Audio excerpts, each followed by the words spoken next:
గట్టిగా హల్లెలూయా హల్లెలూయా. నేను ముందుకు పోతున్నాను. ఆదివారం చాలా కఠినంగా కొన్ని మాటలు మనతో మాట్లాడారు. దాని కొనసాగింపులో నేను గత వారం చెప్పాను. ఏం చెప్పానంటే దైవజనుడి ఎవరు, దైవజనుడికి ఏమి బాధ్యతలు ఇవ్వబడతాయి,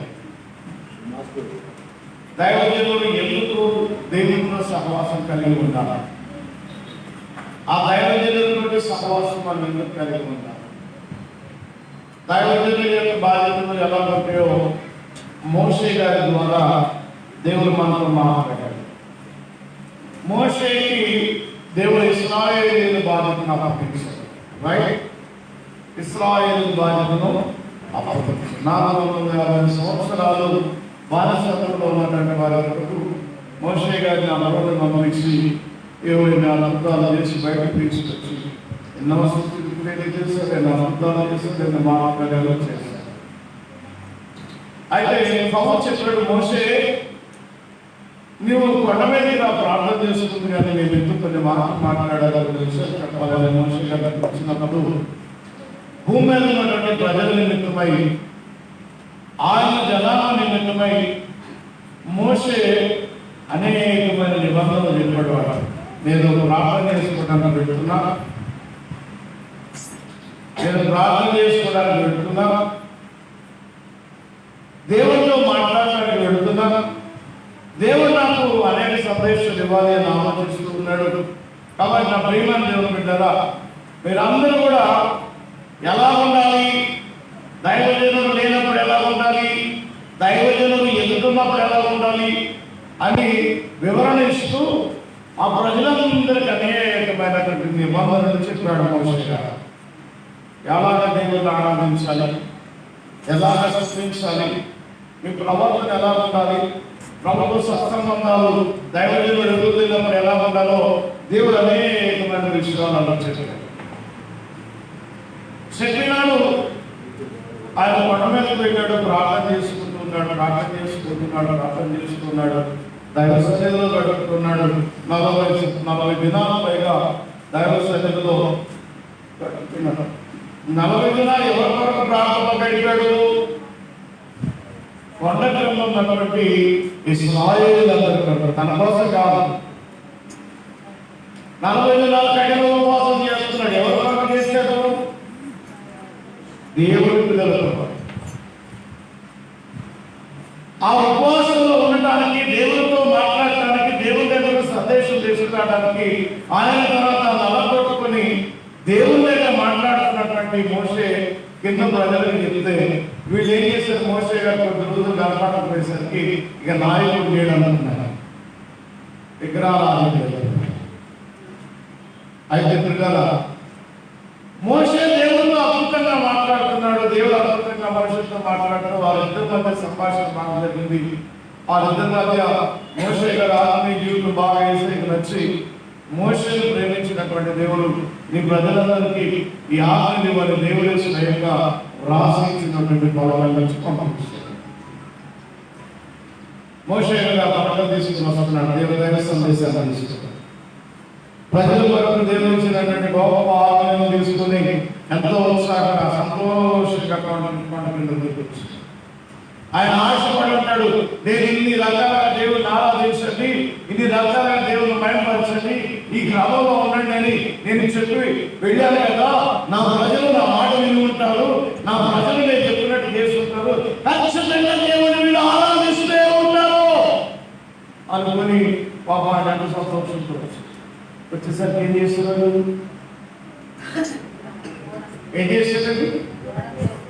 దూడ చేసుకొని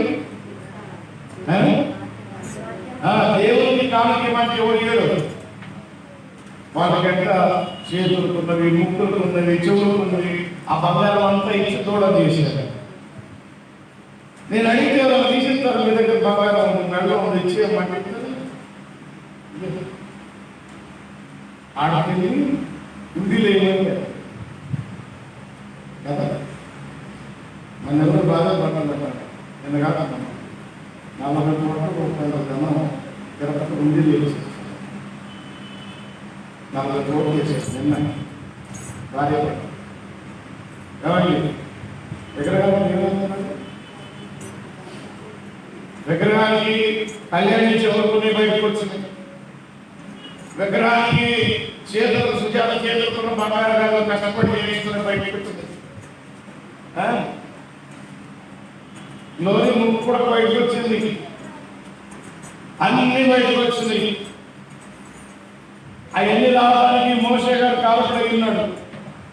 వాళ్ళందరూ దీవించబడ్డాన్ని మోషే కాలపడి ఉన్నాడు. మోషేని దేవుడు ఆధారం వేసుకున్న ప్రజల్ని సమృద్ధిగా సంపూర్ణంగా దీవిస్తే నాయకుడు లేకపోతే విగ్రహాలకు అయిపోయారు కదా. ఆయన చేసినటువంటి ఆ దౌర్భాగ్యటువంటి కోపం వచ్చినటువంటి మోషే సంతోషంగా దిగొచ్చాడు. కానీ వాళ్ళ పరిస్థితి, వాళ్ళ స్థితి, వాళ్ళ ఆత్మీయ జీవితం చూసినప్పుడు నైవేద్యానికి ఏమొచ్చిందండి? ఏమొచ్చింది? కోపం వచ్చింది. కోపం రాగానే దేవుడే ఆశ్రయించినటువంటి ఆ రాతి పలకలను పగలగొట్టాడు. ఈ మాట గుర్తుపెట్టుకోండి. ఇచ్చింది ఎవరు? రాసింది ఎవరు? ఇచ్చింది ఎవరు? గట్టిగా రాసింది ఎవరు? ఎవరికి ఇచ్చాడు? ఎవరి కోసం ఇచ్చాడు? తన పిల్లలైనటువంటి వారి కొరకు దేవుడే స్వయంగా రాసి దాని ఆశీర్వదిస్తే సంతోషంగా వచ్చినట్టు యుద్ధం వచ్చేసరికి ఏం జరిగింది? ప్రజలు ఆత్మీయ జీవితంలో తప్పిపోయారు. క్రమమైన జీవితంలో తప్పిపోయారు. అక్రమ ఆరాధన వైపు వెళ్ళిపోయారు. అక్రమ జీవితం వైపు వెళ్ళిపోయారు. వచ్చింది అది మాట్లాడు. పోయిన వారం చివరిగా వచ్చి నన్ను జ్ఞాపకం చేసి వెళ్ళారు. ఫిబ్రవరికి రాసిన పత్రిక 13వ అధ్యాయం 17వ వచనం జ్ఞాపకం చేసి ఆరాధన ముగించుతున్నాను. 13వ అధ్యాయం 17వ వచనం ఇశ్రాయేలీయులు అందరిపైన 6 లక్షల మంది పురుషులు, వారి కాకుండా స్త్రీలు, వారి కాకుండా పిల్లలు ఉన్నటువంటి లక్షలాది మంది ప్రజలందరి యొక్క ఆత్మలకి లెక్క అప్పగించవలసిన వాడు ఒక్కడే. ఎంతమంది అండి? ఎంతమంది ఉన్నారని పైకి ఎత్తారు. కలవలే మీకు కలవలు ఎందుకు నాకు అర్థం కాదు. కొంచెం స్ట్రైట్గా నా మొత్తం పర్వాలేదు. సోదరుడికి మొక్కలు ఎన్ని లక్షల మంది ఆత్మలు అప్పగించబడ్డాయి? బ్రదర్ చెప్పాలి. 6 లక్షల మంది పురుషులు, వాళ్ళు కాకుండా పిల్లలు, వాళ్ళు కాకుండా స్త్రీలు, ఈ లక్షల మంది మీద ఒక్క మనిషే నాయకుడిగా దేవుడు అప్పగించాడు. ఎంత గొప్ప భారం అండి! ఎంత గొప్ప భారం దేవుడు అప్పగించు. ఒక వ్యక్తికి అన్ని లక్షల మంది ఆత్మలని కాసి దేవునికి లెక్క అప్పగించే భాగ్యం ఇవ్వబడింది. ఒక సాధారణ మనిషికి ఇటువంటి భాగ్యం లేదు. ఒక మామూలు విశ్వాసకి భాగ్యం లేదు. ఒక దైవజనుడికి ఆ భాగ్యం ఉంది. వందలాది వేలాది మంది మేము కలుస్తూ ఉంటాం, ప్రార్థన చేస్తాం. వాళ్ళందరూ వరకు ప్రతినిత్యం ప్రభు దగ్గర మేము మొరపెట్టాల్సిందే. వాళ్ళకి ఏదైనా ఏ సమస్య వచ్చినా దేవుడు ఎవరిని అడుగుతాడు? లెక్క నాయకుడిని అడుగుతాడు. మీ ఆత్మలు లెక్క అప్పగించవలసిన వాడు ఉండగా వారు దుఃఖంతో ఆ పని చేసింది కదా. ఇప్పుడు మోషే గారు దుఃఖంతో చేశారా, సంతోషంతో చేశారా? ఏమండి? అన్ని లక్షల మందిని 40 ఏళ్ళు దేవుడు ఎంత గొప్పగా మోషే గారితో కార్యం చేసి నాయకుడిగా నిలబెట్టి, ఇప్పుడు మోషేకి ఏమొచ్చింది చెప్పాలి? ఏమొచ్చింది? దుఃఖం వచ్చింది. ఆ దుఃఖం యొక్క పర్యవసానం ఏంటి? ఆయన దుఃఖం యొక్క పర్యవసానం ఏంటి? వారందరూ నాశనం. వారు దేనిని గౌరవించే దేశానికి ఎంతమంది ఎంతమంది పోయారు? ఎంతమంది పోయారు? గట్టిలో ఎంతమంది పోయారు? ఎవరెవరు పోయారు? ఎవరెవరు పోయారు? ఎందుకు మిగతా వాళ్ళందరూ పోలా? మన్నాడు తిన్నవాళ్ళేగా, మాంసాన్ని తిన్నవాళ్ళేగా, బండ పగిలిన నీళ్లు తాగినవాళ్ళేగా, మారాన్ని మధురంగా మార్చినప్పుడు ఆ మధుర నీళ్ళు తాగిన వాళ్ళేగా. ఎవరిని పగలు మేఘస్తంభం, రాత్రి అగ్నిస్తంభంలో ఆ లక్షలాది మంది ప్రజల్ని దేవుడు మోసే ద్వారా నడిపించలేదా? ఇవన్నీ పొందుకున్నాడేగా. ఎందుకు పోలేదు అక్కడికి? అది ఏముంది? బోధించే దేశం అది. అది ఏంటది? వాగ్దాన దేశం, ప్రామిస్డ్ ల్యాండ్. ఇప్పుడు మనం అనుకునే వాగ్దాన దేశాలు కాదు, ఆస్తులు పెంచుకున్న దేశం కాదు, పరలోక దేశం అది. వాగ్దాన దేశం ఉంది. ఈ వాగ్దాన దేశానికి ఈ లక్షల మంది మన్నలతో మాంసంతో అనేక రకాల సుఖకరమైనటువంటి దేవుని కృపను అనుభవించిన ఈ ప్రజలు ఒక్క దైవజనుడి కృపను రాగానే ఏమైపోయారు?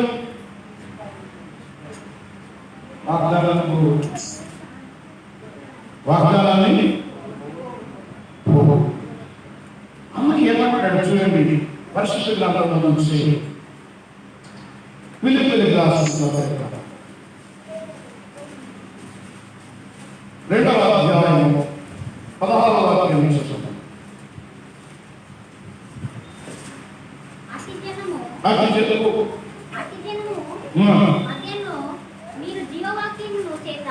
జనము మధ్యలో మీరు జీవవాక్యము చేత అమ్మా అలా జీవవాక్యము చేత పట్టుకుని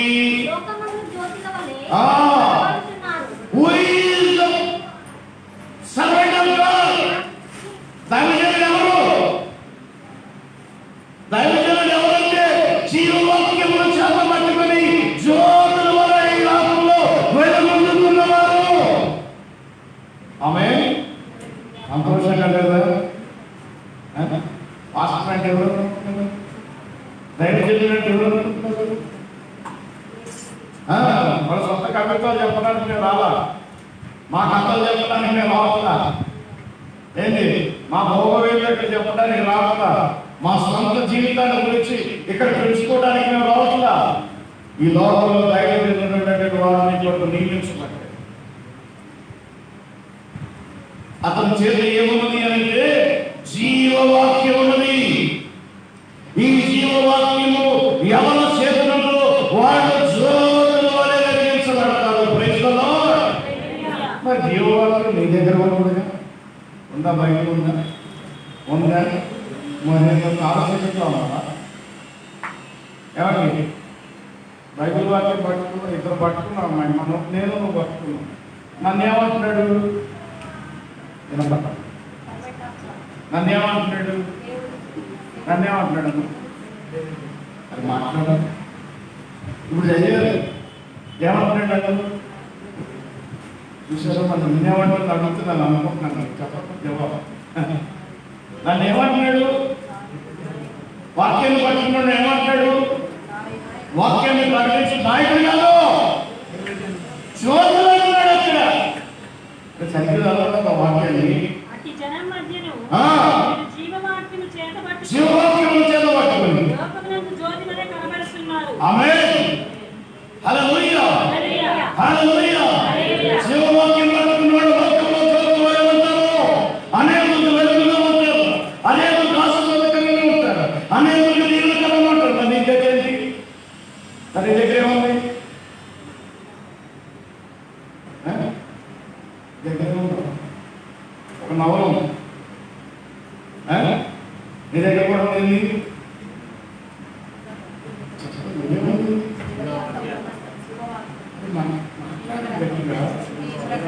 గట్టి మాట్లాడండి.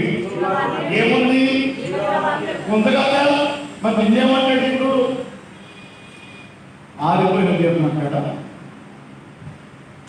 బైబిల్ చదివినాడు ఏమన్నాడు? బైబిల్ గురించి మాట్లాడుతున్నాడు ఏమన్నాడు? అది మాట్లాడి మీరు బైబిల్ మాట్లాడాలి, మీరు జ్యోతులు కాదు, కనీసం క్యాండిల్స్ కూడా కాదు. మీరు ఆకాశంలో జ్యోతులు చూపిస్తున్నాడు, ఇక్కడ కనీసం కిరసనాలు చేసుకోవడం కాదు. ఏమన్నాడు? బైబిల్ మన దగ్గర ఉంది, బైబిల్ చదువుతున్నాం, చదువుతున్నాం, బైబిల్ గురించి వింటున్నాం. ఇప్పుడు బైబిల్ చూస్తున్న ఎవరు చెప్పాలి? బైబిల్ చూస్తున్న ఎవరు? లోకమందు దేవుని పక్షాన జ్యోతి పోయి ఉన్నాము. బైబిల్ అదండి. ఈరోజు ఏసై నమ్మితే, ఏసై గురించి చదివితే, ఏసై గురించి మాట్లాడితే ఈ రోజుల్లో దేవుని పక్షాన ప్రత్యేకించబడినటువంటి ఒక జ్యోతిగా వెలుగుతావు. అది దైవజనుల లక్షణం. అంటే ఇప్పుడు దేవుడు ఏం కోరుకుంటున్నాడు? నేను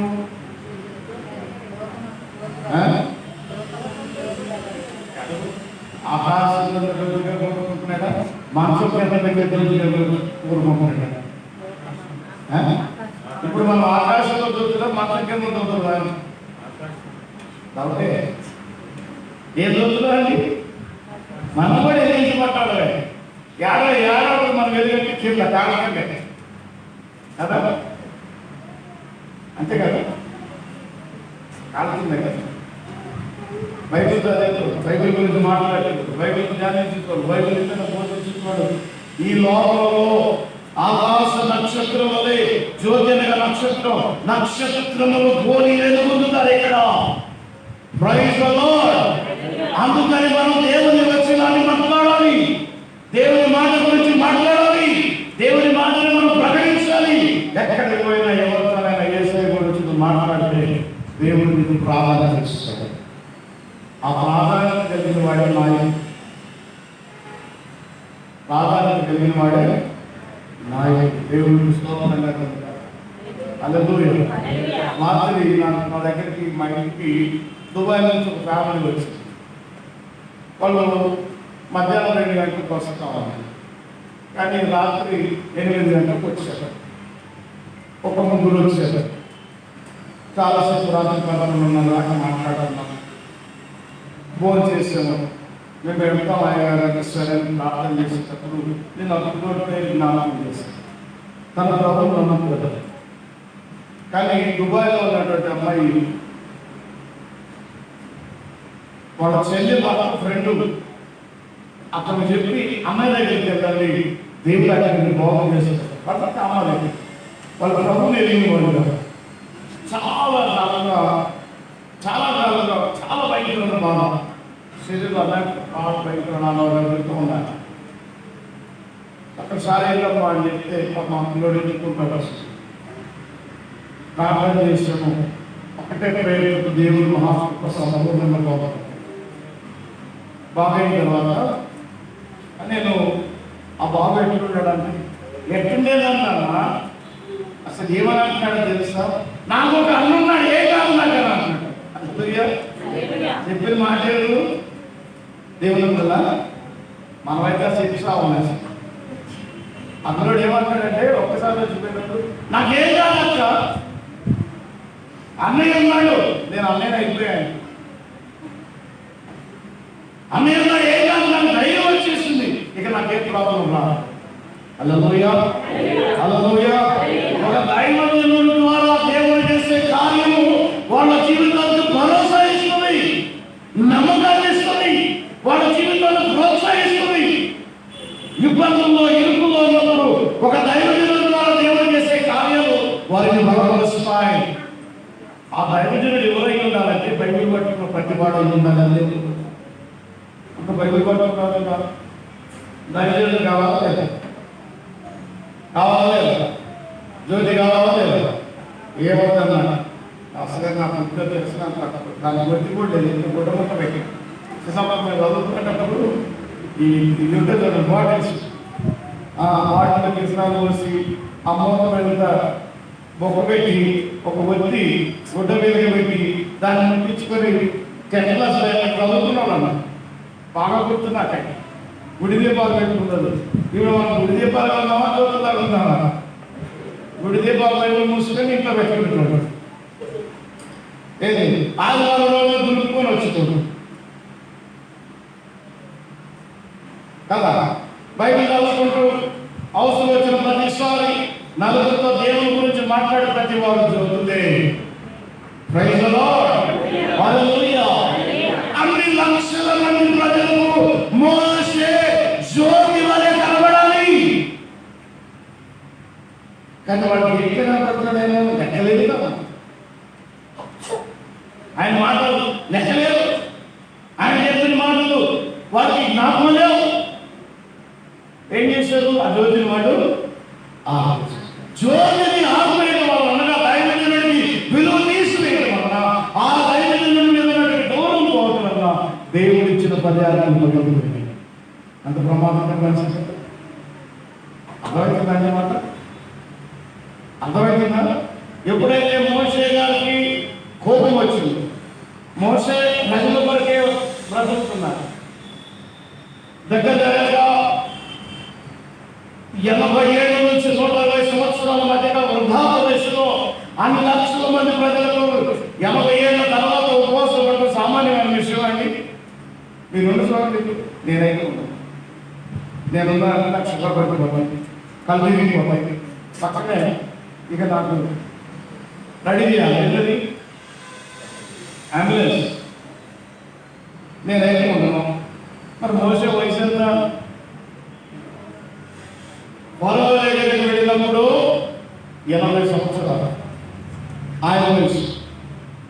ఫరో దగ్గర నుంచి విడిపించి వాళ్ళని అరణ్యాత్రలో నడిపిస్తున్నప్పుడు ఆయన ఏడు పెరుగుతోంది. ఇంకొక 40 ఏళ్ళు అనగా 120 సంవత్సరాలు. మోషే దగ్గర 80-90 ఏళ్ళ వయసులో 40 దినాలు ఉపవాసస్తున్నాడంటే ఎంత గొప్ప భాగ్యమైన. ఆ ప్రజల కొరకు తన జీవితాన్ని ఎంతగా త్యాగం చేసింది. 80-90 ఏళ్ళ వయసులో ఒక మామూలు వ్యక్తి ఉపవాసాలు, కఠినమైన ఉపవాసాలు, ఎత్తైన కొండ మీదకి వెళ్ళి దేవుని పాదాల దగ్గర కనిపెట్టి ప్రభు దగ్గర ఆజ్ఞలు తీసుకురావడం అంటే చిన్న విషయమా? ఆయన నిజమైన నాయకుడు కాబట్టి, దేవుని మాటలో ఆయన అంత సత్యం అనిపించింది కాబట్టి, దేవుని మాట మీద ఆయన అంత నమ్మిపోతుంది కాబట్టి 90 ఏళ్ళు 120 ఏళ్ళ వయసులో కూడా దేవుడిని కార్యాలు ఆయన జీవితంలో చేయడానికి నాయకుడిగా ఆరాధించారు. దేవుడికి స్తోత్రం కలుగునుగాక. హల్లెలూయా. రాసిన పత్రిక 2వ పత్రిక 5వ అధ్యాయంలో వచ్చిన ఈ జ్యోతులైన వారు దేవుని న్యాయపీఠానికి ఎలా వస్తారో చూడండి. అదేమనగా దేవుడు వారి అపరాధములను క్రీస్తునందు లోకమును ఎంతో సమాధానపరచుచు ఆ సమాధాన వాక్యమును మాకు అప్పగించెను. ఆమేన్. హల్లెలూయా, హల్లెలూయా, హల్లెలూయా. దైవజనుడికి ఏం అప్పగించబడింది? సమాధాన వాక్యం. ఏం అప్పగించబడింది? ఎవరితో సమాధానం పడాలి? ఈ వాక్యం ప్రకటిస్తున్నటువంటి వారు లోకంలో ఉన్న మనుషుల్ని, శాపంతో ఉన్న మనుషుల్ని, నశించిపోతున్న మనుషుల్ని శపించకుండా, వారు నాశనానికి అప్పగించకుండా ఆ మనుషులను తీసుకొచ్చి దేవుడితో సమాధానం పెట్టబడే దైవజనుడు. దేవుని కృపా సింహాసనానికి దేవుని వాక్యం ద్వారా మనుషులు నడిపించుకోవడం. మరి లక్షల మంది ప్రజలు మోషే గారు దేవుని కృపా సింహాసనం దగ్గర నడిపించడానికి ఎంత ప్రయత్నం చేసి ఉండాలా, ఎంత ప్రయాసపడి ఉండాలా, ఆయన మాట వినకుండా, ఆయన లోబడకుండా వాళ్ళందరూ ఉండటం వల్ల ఏమైపోయారంటే నిష్ప్రయోజకులు, నాశనకరమైన మనుషులు ఉన్నారు. దేవునికి స్తోత్రం కలుగును. అయ్యా 11వ వచనం చూడండి. అదే అధ్యాయం 11వ వచనం. కావున మేము బాగా ఆలోచించండి మాట. ప్రభు విషయమైన ఈ మాట జ్ఞాపకం చేసింది. మేము ప్రభు విషయమైన భయం ఎదిగిన మనుషులను ప్రేరేపించుతున్నాము. ఏం ప్రేరేపిస్తున్నాము? ఎవరు ఎవరు జాగ్రత్తగా అర్థం చేసుకోండి. అక్కడ ఏముందో, దేవుని భయమెరిగిన మనుషులు. కాబట్టి క్రైస్తవుల్లో రెండు గుంపులు ఉంటాయి. ఒకటి దేవుని భయం కలిగిన వాళ్ళు, భయం లేని క్రైస్తవులు. ఇప్పుడు మనలో భయం ఉందో లేదో మీరే తెలుసుకోండి. నేను అన్నాను అనుకుంటున్నాను, ఇక అయిపోయిన తర్వాత అందరూ గుర్తు తీసుకెళ్తాను. నీకు భయం లేదు అన్నాను, ఏ నిమిషం నాకు భయం లేదంటాను. అంత గమని ఇప్పుడు మేము ఏం చెప్పాలి? చర్చలో ఇంతమంది కూర్చున్నాం, ఇంతమంది వాక్యం వింటున్నాం. వీరిలో దేవుని భయం కలిగిన వాళ్ళు ఎవరు? దేవుని భక్తి కలిగిన వాళ్ళు ఎవరు? దేవుని ఆత్మానుసారంగా అనుసరిస్తున్న వాళ్ళు ఎవరు? పైపై భక్తితో బతుకుతున్న వాళ్ళు ఎవరు? ఏదో వచ్చిపోయే వాళ్ళు ఎవరు? మాకు తెలియకుండా ఉంటుందా? ఉంటుందా? ఖచ్చితంగా తెలుసు. దేవుడు హృదయ రహస్యం తెలియని వాడు, హృదయాంతరంలో తెలియని వాడు. ఆయన వాడి హృదయంలో దాగి ఉన్న ప్రతి రహస్యాన్ని పట్టబయలు చేయగలిగిన వాడు. ఆయన దగ్గర మన డ్రామాలు ఏమి డ్రామాలు మనం ఏ రకం వేసినా మన వాళ్ళ దగ్గరే. ఆవిడ దగ్గర ఆయన దగ్గర ఆవిడ, అమ్మ నాయన దగ్గర పిల్లలు, పిల్లల దగ్గర తల్లిదండ్రులు నటించి వచ్చేమో, డ్రామాలు వేయొచ్చేమో. అని దేవుడి దగ్గర నాటకాలు. ఈయన భయం ఎదిగిన మనుషులను ప్రోత్సహిస్తూ ఉంటాడు. అంటే మందిరంలో కానీ ఇంట్లో కానీ దేవుడు భయం కలిగిన మనుషులు దేవుడు గుర్తుపట్టాలి. అంటే మనం ఎక్కడెక్కడ ఉంటున్నాం, ఇంటి దగ్గర ఎక్కడ ఉంటున్నాం, దేవుడు ఖచ్చితంగా గుర్తుపట్టి వారిని ప్రోత్సహిస్తాడు.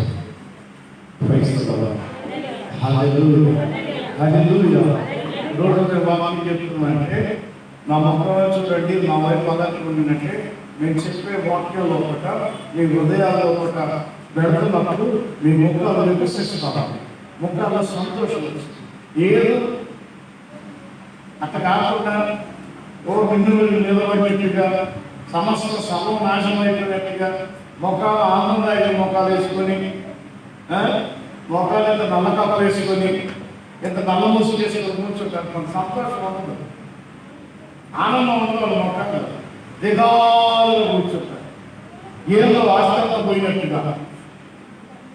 ఇంకొక 2 నిమిషాలు 3 నిమిషాలు ఊపిరిపోతున్నట్టుగా కూర్చుంటారు కదండి. ఊపిరి పోయినట్టే కూర్చుంటారు. కానీ యేసయ్య అంటున్నాడు, నేను నా మందిరంలో నా భయమైన వాళ్ళని గుర్తుపడతా,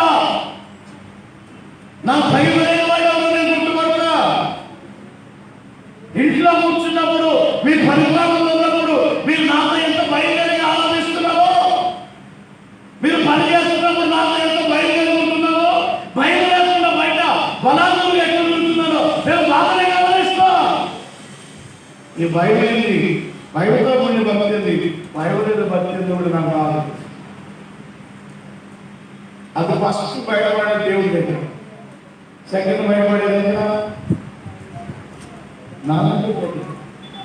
నాకు ఆ గ్రామాలు ఆయన చేసిన మదిలి ఉంటాయా మొక్కలు అర్థమైతే కదా కదా. ఎదురు చేసే దగ్గర ఫస్ట్ అర్థమైంది.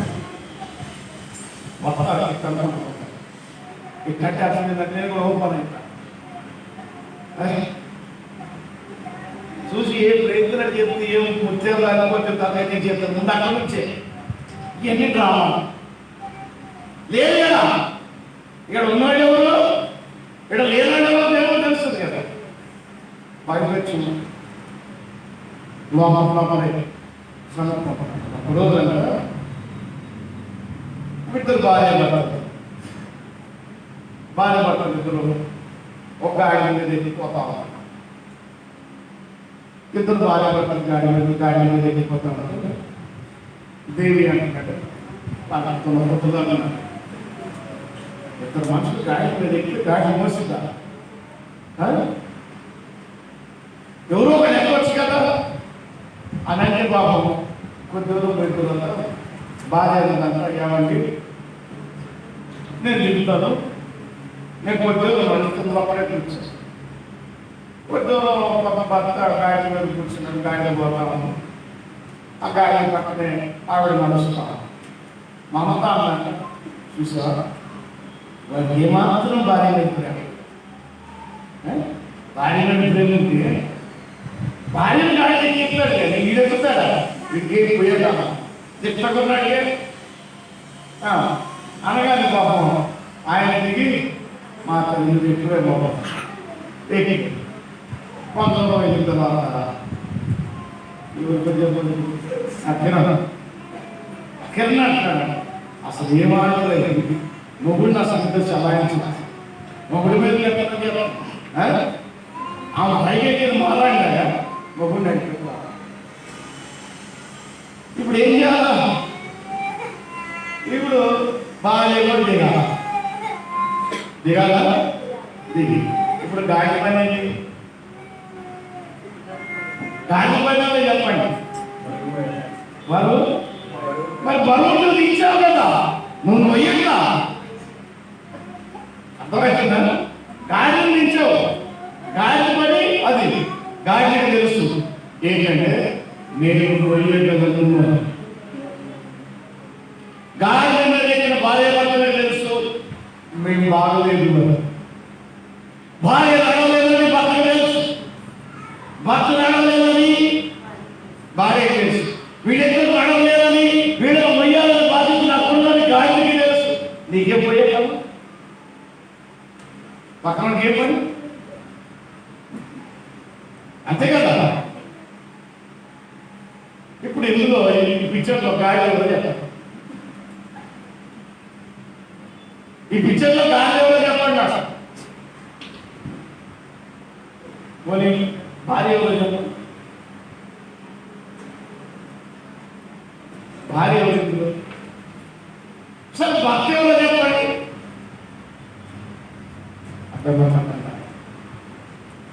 గాడి ఎవరు భార్య ఎవరు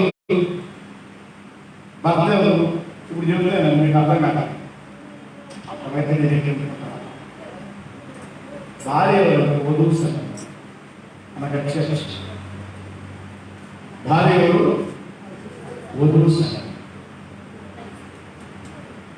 వధువు సంఘము భార్యలో ఉంది ఆ భార్య సంఘం లోపల అనేక మంది సుస్థయ్యారు అనేక మంది సమస్యలతో ఉన్నారు అనేక మంది భారంతో ఉన్నారు కష్టాలతో వేదనతో నలిగిపోతున్నారు అనేక మంది మనుషులు సంఘంగా ఏర్పడి ప్రభు దగ్గర బాధపడుతుంటే ఆ భారం అయ్యాలని గాడికి అప్పగించారు గాలి కూడా అర్థంగా గాలి గాలి చెప్పండి గాడి దైవజనుడు ఈ గాడి సంఘాన్ని మొయ్యాలని మొయ్యడానికే గాడి ఏర్పాటు చేయబడి మరి భక్తి ఎవరు ఇప్పుడు అనగా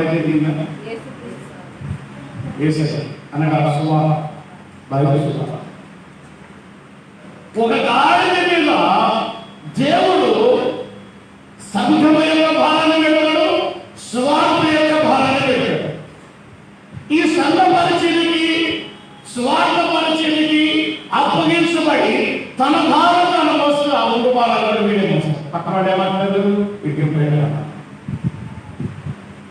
నీకేం తెలుసు మోసుకోడు తెలుసు ఆ భారం ఏసీ కార్యక్రమం కూర్చున్నాడా కూర్చున్నాడా కూర్చున్నాడా కూర్చుంటే ఏం జరిగింది హోసన్నా జయమే హోసన్నా జయమనకే హోసన్నా జయమనకే యేసురాజు రాజులరాజై త్వరగా వచ్చుచుండే హోసన్నా అని గాడి మీద కూర్చొని యేసు ప్రభు కోసం నాకు ఏపడి దేవుడు కూర్చుంటుంది చెప్పండి ఏసే కూర్చుంటే గాడి కూర్చుంటుంది ఏసే నడిచిందా గాడి నడిచిందా చెప్పండి గట్టిగా ఏసే కొత్త పట్టణంలో నడిచిందా గాడి నడిచిందా ఎందుకు గాడి కొత్త పట్టణంలో నడిచింది ఆ గాడి మీద సంఘం ఉన్నది కనుక ఆ గాడి సంఘం బాగా మోస్తుంది కనుక ఆ గాడి సంఘం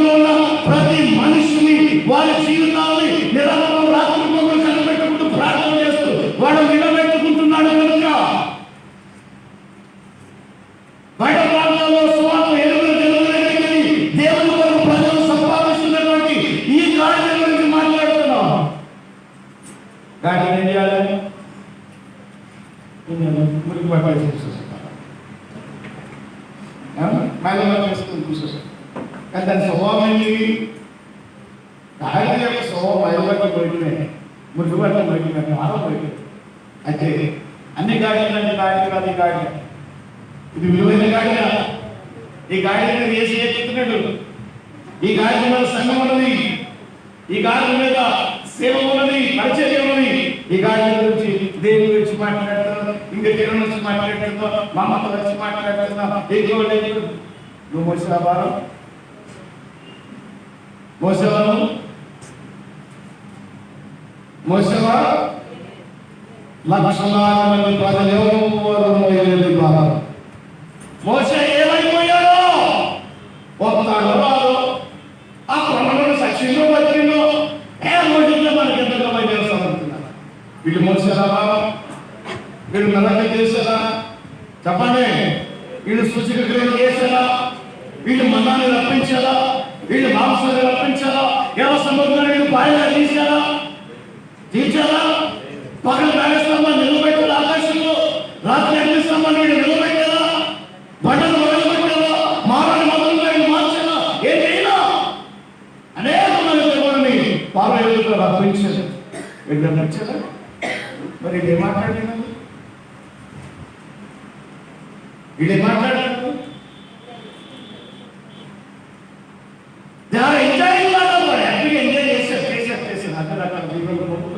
అన్ని రకాల ఆశీర్వాదాలు అనుభవించారు, అన్ని రకాల సుఖపడ్డారు. కానీ ఏమంటున్నారు మోషేని? గాడిని ఏమంటున్నారు? రోజు దైవజనుడు చిన్న విషయం అనేక సాధాన్ని గుండెలు పగిలే పరిస్థితులు, కొన్ని రోజులు వేదన జరుగుతూ ఉంటారు. మీకు జరిగిన సంగతి లేదు, యథార్థంగా జరిగిన సంగతి. ప్రమాదం నా జీవితంలో జరిగిన సంగతికి దానికి ఒక కారణం ఉంది. బెంగళూరులో పెద్ద దైవజనుడు అయిపోయిన తర్వాత నేను పేరు చెప్తాను, యూట్యూబ్లో దొరుకుతాను. చాలా పెద్ద దైవజనుడు. ఎంత పెద్ద దైవజనుడు అంటే ప్రపంచంలో బలమైన అగ్ని అభిషేకంతో నింపబడి నడిపిస్తూ అభివృద్ధి చెందుతున్నటువంటి సంఘంలో అది 100వ స్థానంలో ఉంది. ఇది లక్షలు కాదండి, అక్రమ సంపాదాలు సంపాదించినటువంటి ఆత్మ సంఘాలు కాదండి. కష్టపడి అగ్నిలో నింపబడినటువంటి ప్రజలు. ఒక్కసారి బెంగళూరు ఎవరైనా వెళితే ఒక్కసారి ఆ మందిరానికి వెళ్ళి ఆ బొమ్మని తొక్కి రావాలని ఆశపడతారు. ఆ బొమ్మలో ఒక్కసారైనా పోయి రావాలని ఆశపడతారు. అంత గొప్ప సంఘం, అంత గొప్ప సంఘం, చాలా గొప్ప దైవజనుడు. ఆయన ప్రసంగాల్లో చాలా బలంగా ఉంటాయి, చాలా ఉద్యోగంగా ఉంటాయి. ఆయన మందిరంలోకి ఆత్మ మీద కట్టుబెట్టినట్టే మందిరంలో వాళ్ళందరూ అద్భుతంగా నింపబడుతూనే ఉంటారు. ఇంత బలమైన ఆత్మ సంఘం. పెద్ద వయసు, ఆయన కుమారుల వయసు సుమారు 22 సంవత్సరాలు. ఆయన భార్య ఏం చేసిందంటే సైతం పట్టబడి ఈయన ప్రపంచంలో పెరుగుదల పట్టబడ్డాడు. ఆమె వయసుకి ఒక 10 సంవత్సరాలు చిన్న వయసులో తీసుకెళ్ళి వెళ్ళిపోయింది. ఇప్పుడు దైవజనుల పరిస్థితి ఉండదు.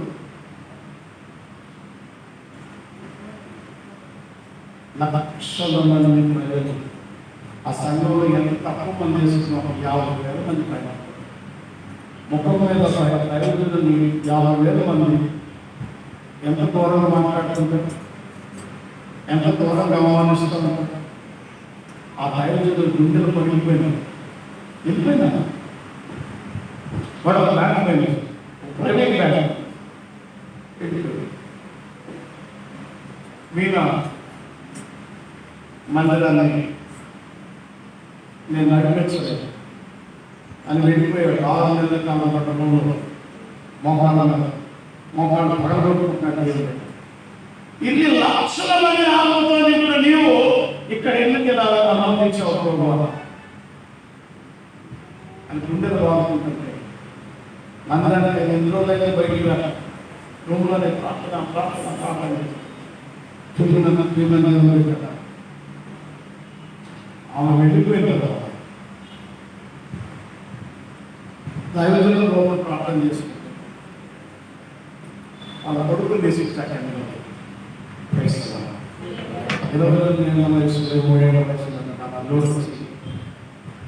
మందిరంలో నిలబడితే మందిరంలో ఉన్న వాళ్ళందరూ విజయ బాధలు దైవజనులు పట్టి మాట్లాడతారు. గుండెల బాధలు కంటే ఏడ్చి ప్రార్థన చేసుకుంటే ఈయన వాక్యం లేకుంటే తమ తండ్రి కంటే కూడా 700 అభిషేకం దేవుడి చేతిలో పోయిందో ఒక పురుగు బయటికి వెళ్ళింది. 700 అభిషేకం నీకు వచ్చింది. తమడు పడవా ఒక పురుగు బయటికి వెళ్ళింది. దైవజనులు దేవుడి విడిచిపెట్టలేదు. దేవుడి బాధలు గుండెల బాధలు అభిషేకం బయటకు వచ్చారు. సంవత్సరం తర్వాత ఆ కుమారుడు పెళ్లి చేద్దామని వేద పక్షాలు పెళ్లి చేస్తారు. ఆ పెళ్లికి ఆ తల్లిని తీసుకెళ్ళి ఇంకెంత బాగుంటుంది పరిస్థితి. వీళ్ళు వెళ్ళి సాధారణ గ్రామాలని కూర్చోబెట్టి వెళ్ళేది ఆమె ఇచ్చిన ఇంటి కొడుకు తీసుకున్నాడు. ఆమె ఇప్పుడు చెప్పండి దైవజనుడికి ఎంత సహనం ఉండాలి. ఆ నేను ప్రభావాన్ని అదే టైంలో నేను అంతే ఉండేది బాధపడుతున్నా. నేను కూడా రహస్యంగా దాచబడిన 120 మంది పాస్టర్లు సాయం తీసుకున్నాను. రాత్రి పగలు ప్రభు పాదం దగ్గర ఏడుస్తున్న సమయాన్ని ఎప్పుడైతే దైవజనుల సాక్షి అనిలని వైజాగ్ అనిల్ తమ్ముడు నువ్వేమి తమ్ముడు నీకంటే గొప్ప దైవజనులు ఆయనైతే నువ్వు మాత్రం ఆ సాక్షి చెప్పినప్పుడు నేను తిరిగి కోరుకుంటాను. నేను నిలబడగలను. తిరిగి నిర్మలమ్మ గారిని ఒక 89 ఏళ్ళ వయసు గత దినకరణ గారు వాళ్ళు అమ్మతో ప్రార్థన చేయించుకుంటారు. ఆ అమ్మతో ప్రార్థన చేయించుకుంటారు. ఇప్పుడు రోజు ప్రార్థన చేయించుకుంటారు. ఒకరోజు అన్నా నువ్వు నా కుమారుడు నువ్వు వెళ్ళిపోవాలి, నువ్వు మళ్ళా నీ ఇంటి పూజలు దేవుడిని నిలబడిపోతాను. ముందు కంటే అధికంగా నువ్వు వాడబడబోతున్నావు. వేలాది మంది నీ చేతుల మీద బాగు చేయబోతున్నాడు దేవుడు. దేవుడికి స్తోత్రం కాక తిరిగి వచ్చాను. సంతోషం తెలుసుకున్నా. నా ఇల్లంతా క్లీన్ చేయించిన, మొత్తం కడిగి ఇచ్చిన, బూతులు ఇచ్చిన. వన్ సెకండ్ రివర్ తిరిగి మళ్ళా బతకడం ఆరంభించింది. తిరిగి పరిచయం బతకడం ఆరంభించింది. తిరిగి ఆయన ఆరంభించబడ్డాయి. మినిమం సంవత్సరానికి ఒక 5,000 మంది బయలు బాగుంది. రైతుల్లో ఆ తర్వాత పరిచయం అమృతంగా ఆరంభించింది. దేవుని స్తోత్రం.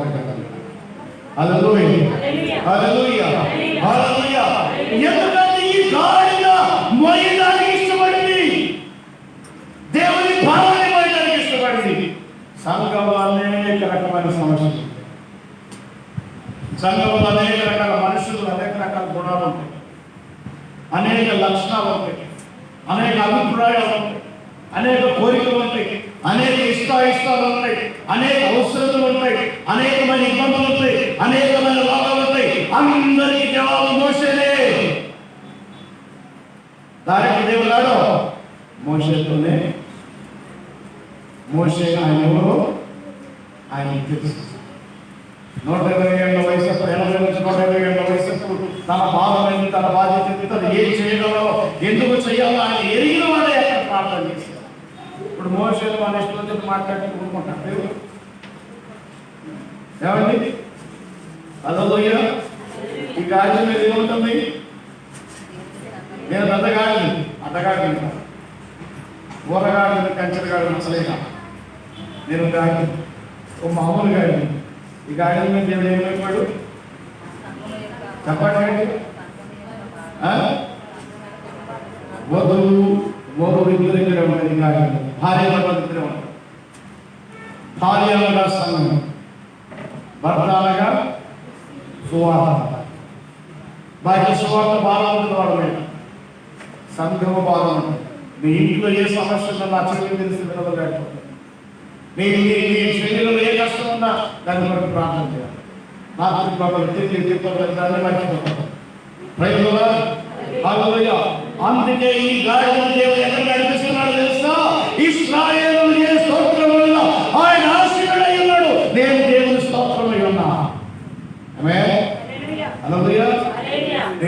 ఇశ్రాయేలు చేయి స్తోత్రముల మీద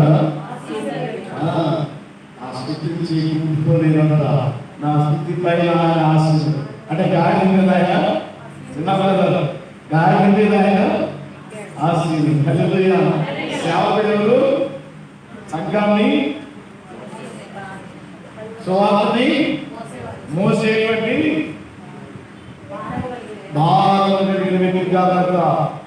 సేవకు వస్తున్నారంటే, సేవకు నిలబడుతున్నారంటే, వాక్యం తీయబడిందంటే, జీవవాక్యాన్ని చేతికి వచ్చిందంటే ఈ రెండింటిని నువ్వు మోయాలి, మోయడానికి సిద్ధపడుతున్నామని ఉద్దేశం. ఎంత అద్భుతమైన విషయం అండి.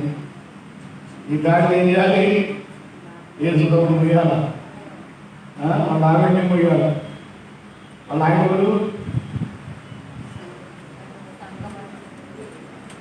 వధువు సంఘం. వధువు అంటే భార్య అనగా సంఘం.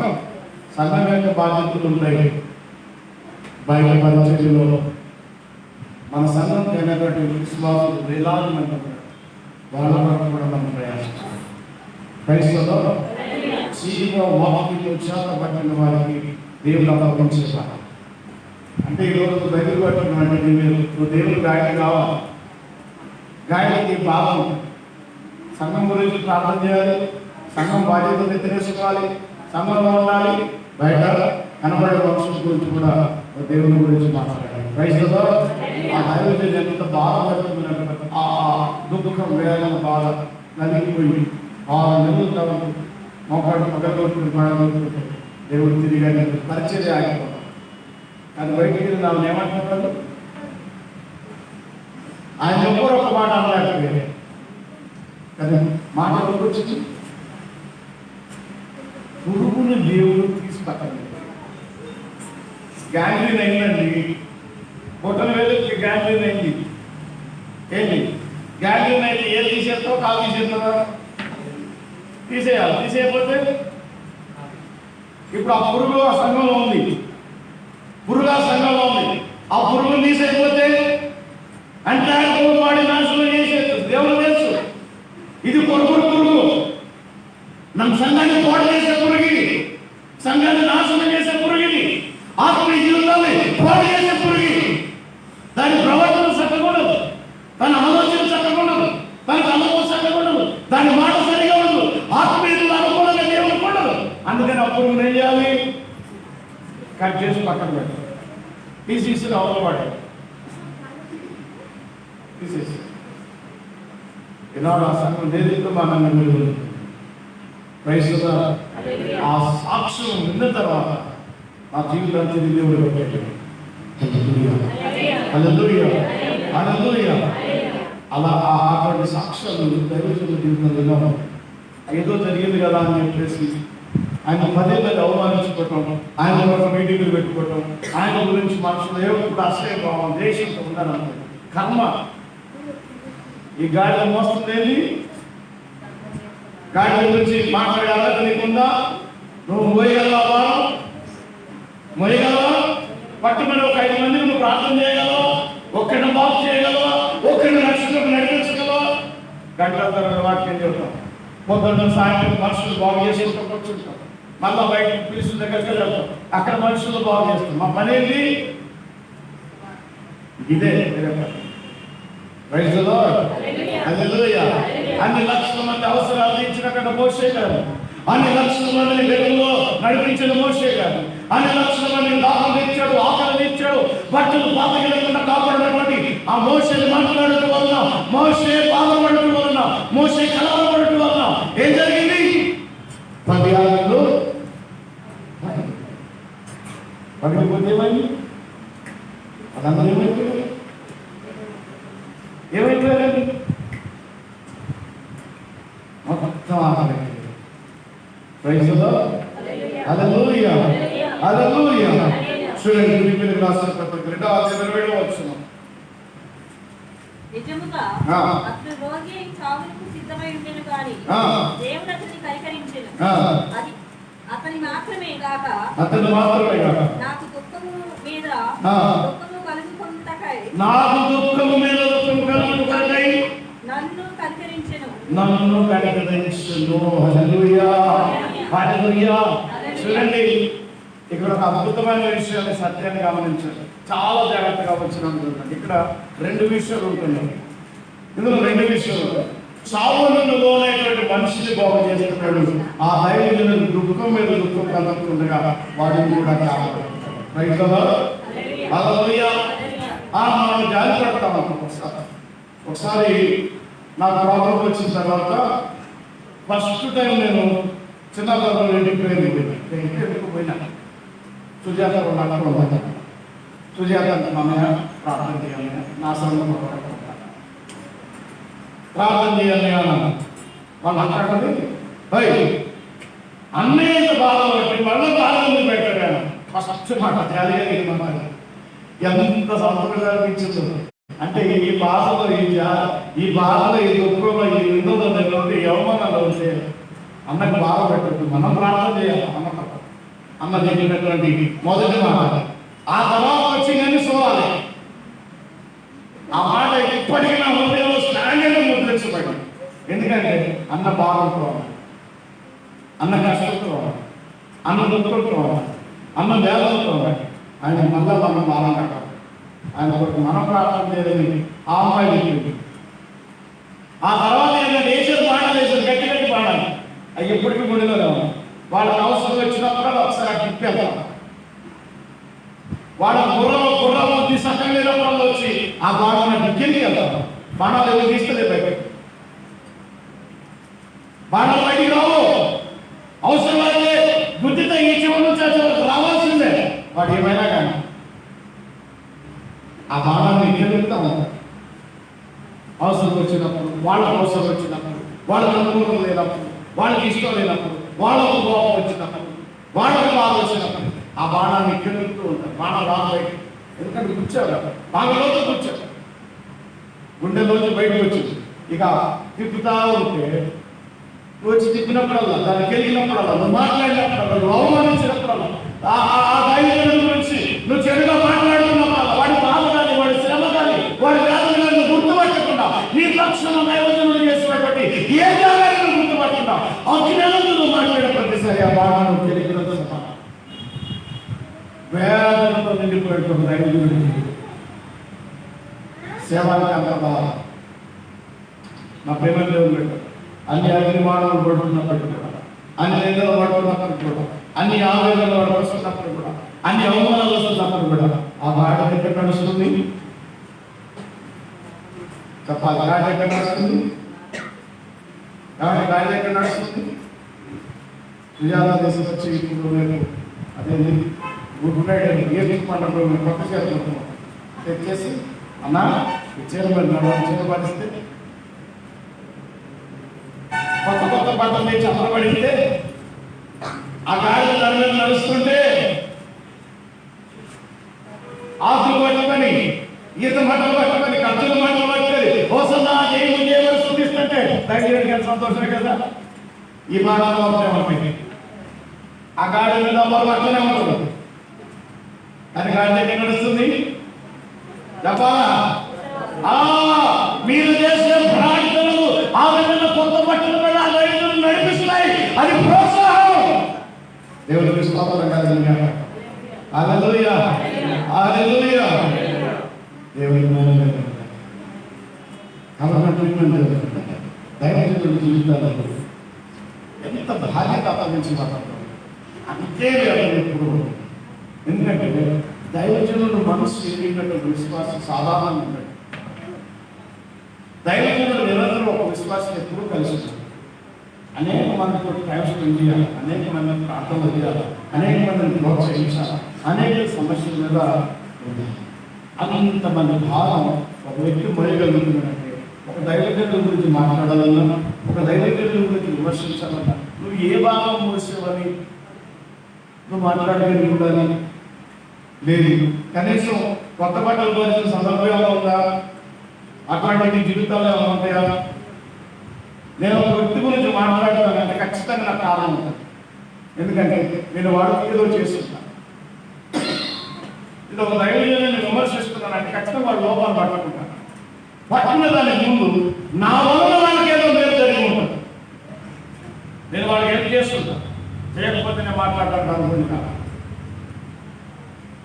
దేవుని దగ్గర అడిగే ధైర్యం రావాలి అంటే, దేవుని దగ్గర ఉన్న సమస్యని మార్చుకోగలిగే స్థితి రావాలంటే బైబిల్లో ఎడ్యుకేట్ జ్ఞాపకం చేస్తుంది. దేవా నీ ఎదుట నేను చేసిందని నీ కృపతో జ్ఞాపకం చేసుకున్నా అన్నాడా? నువ్వు ఒక దైవజనుల గురించి మాట్లాడాలని వాళ్ళ జీవితంలో మేలు చేసి ఉన్నా ఏమంటున్నాడు మరొకసారి ఆలోచించుకుంటున్నాడు. చూడండి, మరణంలో ఉన్నటువంటి వ్యక్తిని ఆ దైవజనుల ద్వారా బ్రతికించి వీరికి మరలా బాధ వేదన కలగకుండా దేవుడు ఆ దైవజనులను కాపాడుకుంటానంటున్నాడు. జాగ్రత్తగా ఆలోచించండి. చదవడం అవసరం. నిజముగా అతడు రోగి అయి చావుకు సిద్ధమై ఉండేను గాని దేవుడు అతన్ని కనికరించెను. అతన్ని మాత్రమే గాక నాకు దుఃఖం మీద దుఃఖము కలుగుతుంటకై కనికరించెను.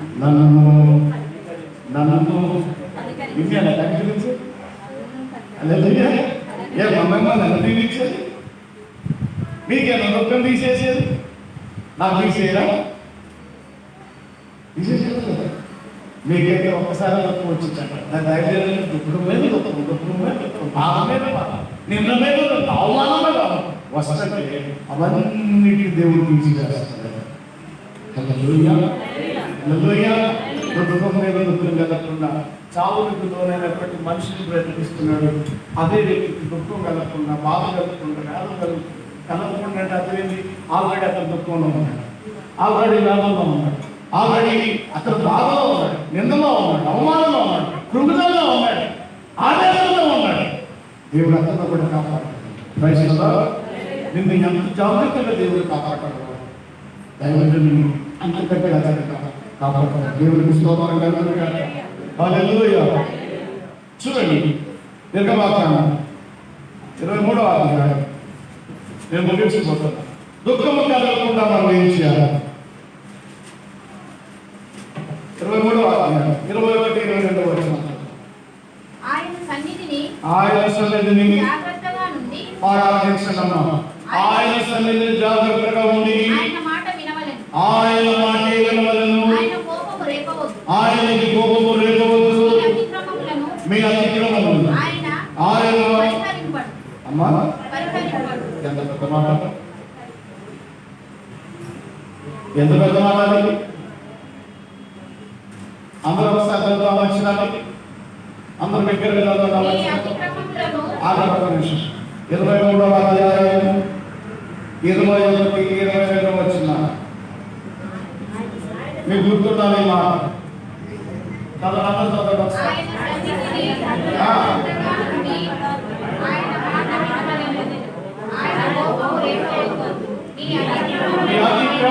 పరిగణింపడు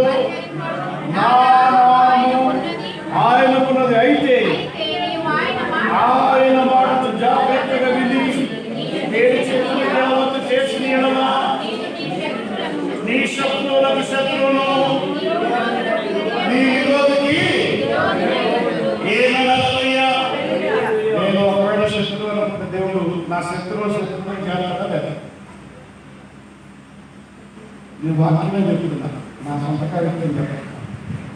నేను వీడు నాకు శత్రువు ప్రభావం అనుకుంటే ఇప్పుడు దేవుడు ఏమనుకుంటాడు? నీకేనా శత్రువు? వాడు నాకు కూడా శత్రువా? మన ఇద్దరు ఒక శత్రువు వాడు. ప్రభావాడు నాకు చాలా విరోధంగా ఉన్నాడు అంటే అవునా? అప్పుడు విరోధి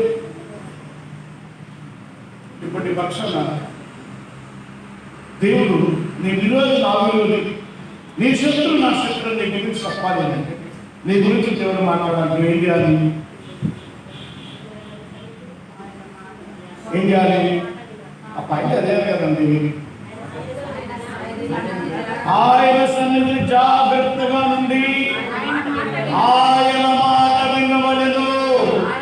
దేవుని సన్నిధిలో మధ్య ఉండాలి, దేవుని మందిరంలోనే ఉండాలి, దేవుని సంఘంలోనే ఉండాలి, దేవుని యొక్క అవసరతల వీటిలోనూ ప్రార్థన జీవితం కలిగి ఉండాలి. ప్రతిదినం ఉదయం, మధ్యాహ్నం, సాయంకాలం ఆ సమయం దేవుని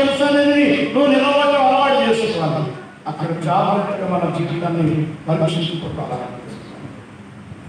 ఏమంటాడు? ఆయనకి ఆయన సన్నిధిలో ఉండకపోతే మన అసలు ఎందుకంటే వచ్చి ఏం దగ్గర మన కదా మొక్క మీద విడేలు కొట్టి మాట్లాడే చేస్తాం. దేవుడికి ఏమొచ్చిందంటే ఆయన సన్నిధిలో ఉండకపోతే ఆయన కోపం వచ్చింది. ఎందుకు మనం నేను ఈ సబ్జెక్ట్ స్టార్ట్ చేసి ఎందుకు మనం దీవించబడటం లేదు అనే దాని మీద అర్థం చేస్తాం. ఇప్పుడు మన దీవెనలో ఆశీర్వాదాలు స్థిరమైన లేకుండా అప్పుడప్పుడు పోయి ఉంటుంది అంటే మనం నా మీద దేవునికి ఏముంది? కొంచెం మర్యాద లేదు, కొంచెం పద్ధతిగా లేదు. నిజం ఒక్కొక్క ఏముంది? ఆయన కోపం మనం వేడుతాం. ఎందుకు రేపుతున్నాం అంటే ఆయన సన్నిధిలో మనం ఉండగలిగేది. ఏమైనా మనం వాడికి అడిగాడా? నీ వెండి బంగారాలు అడిగాడా? నీ సిరి సంపదలు అడిగాడా?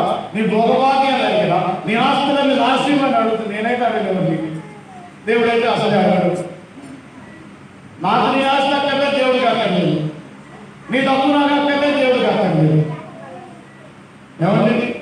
డబ్బులు ఇస్తే దీవించబడతావా? ఆయన ఏమంటున్నాడు? అమ్మ నువ్వు ఏం చేయొద్దురా, నా సన్నిధిగా నా సన్నిధిలో ఉండు, నా మాట కాదు, నేనేం చెప్పింది అది చెయ్యి. అప్పుడు అంటాడు, ఇదిగో నీకు విరోధి ఎవడైతే ఉన్నాడో వాడికి నేను విరోధిగా ఉంటాను. నీకు శత్రువు ఎవడై ఉంటాడో వాడు నా కూడా శత్రువే. మరి నీ శత్రువు దేవుడు శత్రువు అయితే నీ విరోధి దేవుడికి విరోధి అయితే ఇక నువ్వేందండి చేసిన చేతులను కట్టుకోకుండా అందుకంటే అని చేస్తావా? ఏమంటాడు దేవుడు? ఓరసే ఓరకనే తెలిసి ఏం ఇబ్బంది చేయదు, ఏం మాట్లాడద్దు, నువ్వు ఏం మాట్లాడదు. మౌనంగా ప్రభా వీడు నా శత్రువు అనుకోండి, వీడు నా విరోధి అనుకోండి. అవునా విరోధి? ఆయన విరోధి అయిపోయిన వాడు అయితే వాడు కూడా నాకు విరోధి. కూర్చోవాలి వాడు సంగతి నేను చూసుకుని వస్తా. దేవుడు చేస్తావంటే నీకు బాగుపడతావంటే అబ్బ ఏమానందం, శ్రవ్యానందం, ఇంత సొంతగా ఉంటుంది. నాకు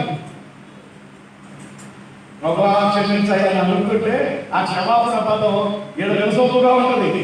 ప్రభా తప్పు చేసే ప్రభా అంటే దేవుడికి ఎంత సంతోషం. తప్పు ఒప్పుకుంటే, పాపం ఒప్పుకుంటే దేవుడికి ఎంత ఆనందమో. వాడు లోపల దోషం అంతా ఒప్పుకొని వాడు క్లీన్ హార్టెడ్గా మారిపోయింది, వాడి హృదయం పరిశుద్ధంగా మారిందంటే దేవుడికి ఎంత ఆనందమో. ఇప్పుడు దేవుడి శత్రువులు, నీ శత్రువులు దేవుడి శత్రువు అవ్వాలా లేదా?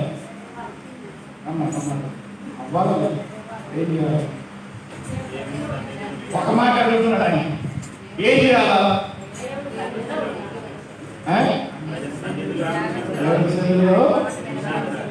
జాగ్రత్తగా ఉంది ఆయన మాట. ఇప్పుడు మన ఎదురు పదకొండు 17 చివరిలో ఉంటుంది. 17 వచ్చిన ఎదురు 11 15 చివరిలో ఉంటుంది. చూడండి ఎవరు మాట్లాడాలి చెప్తారు. చివరి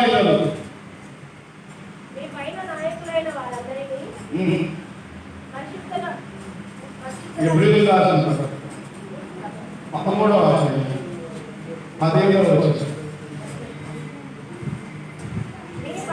మీ పైన నాయకులుగా ఉన్నవాడు లెక్క ఒప్పచెప్పవలసిన వారై ఉండగా మీ ఆత్మను కావలి కాయచుండగా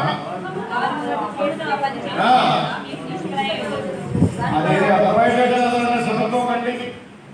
మీ పైన నాయకులుగా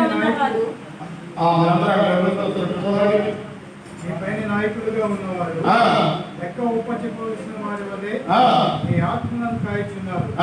వారి దుఃఖముతో నీకు నిష్ప్రయోజనం కనుక దుఃఖముతో కాక ఆనందంతో చేయటం. ఏంటండి ఎవరు మాట్లాడమంటున్నాడు ఆయన? ఎవరు మాట్లాడితే దీవిన దైవం ఎవరు సొంత మాట చెప్పరా? మేలే చెప్తారు, దీవెనకరమైన మాటలు చెప్తారు. ప్రార్థన చేసి అమ్మా దేవుడు నీ కొరకు నీ మాటలు చెప్తున్నాడు, నువ్వు ప్రభు నీ గురించి ఇలా ఆలోచిస్తున్నాడు, నీ పక్షాల దేవుడికి తలంపులు ఉన్నాడు, ఇవి చెయ్యండి ఇవి చెయ్యకూడదు, ఇలా మారండి ఇలా మార్చుకోండి వారి మాట విని ముగింపు పోడు. వారి మాట విని వారికి లోబడి ఉండుడి. ఎక్కడ వినాలి మాట? ఎక్కడ వినాలి? నా ఇంటికి వచ్చి అడ్డుకోమంటే ఎవరు రాకండి. పెళ్ళిన వాడు వేగండి. ఇంటికి వచ్చి నా ఇంటి పని వంట పని చేస్తుందంటే దేవుడు ఒప్పుకోడు. ఎక్కడ ఉండాలి నువ్వు? ఎక్కడ ఉండాలి? దేవుడి సన్నిధిలో ఉండాలి. దేవుడి సన్నిధిలో ఏం చేయాలి? ఆయన మాట వినాలి. దేవుడి సన్నిధిలో ఏం చేయాలి? ఆయనకి లోబడాలి. చూడండి చివరిగా నిర్గమకాండంలో 31వ అధ్యాయం ఎక్కడ ఉండాలో క్లియర్గా చెప్తున్నాను. 31వ అధ్యాయం 12వ వచనం నుంచి చదవండి. మరియు యెహోవా మోషేతో ఇట్లనెను, నీవు ఇశ్రాయేలీయులతో నిజముగా నీవు నియమించిన విశ్రాంతి దినములను ఆచరింపవలెను. బాగా ఆలోచించండి. ఇది అసలు సన్నిధి అంటే ఏంటి? ఎక్కడ ఉండాలి? ఎక్కడుంటే నువ్వు దీవించబడతావు. అక్కడ దైవజనుడికి ఎందుకు పెట్టిండు? ఆ గాడిని ఎందుకు పెట్టిండు? ఆ గాడినే దేవుడు నీకు ఎందుకు ఇచ్చిండు? అక్కడ ఎక్కడ సన్నిధి ఎక్కడ నివసిస్తుంది? వెరీ క్లియర్, చాలా స్పష్టంగా చెప్తున్నాడు. 12వ వచనం. మరియు యెహోవా మోషేతో ఇట్లనెను, నీవు ఇశ్రాయేలీయులతో నిజముగా నేను నియమించిన విశ్రాంతి దినములను ఆచరింపవలెను. విశ్రాంతి దినములను మీరు ఆచరింపవలెను.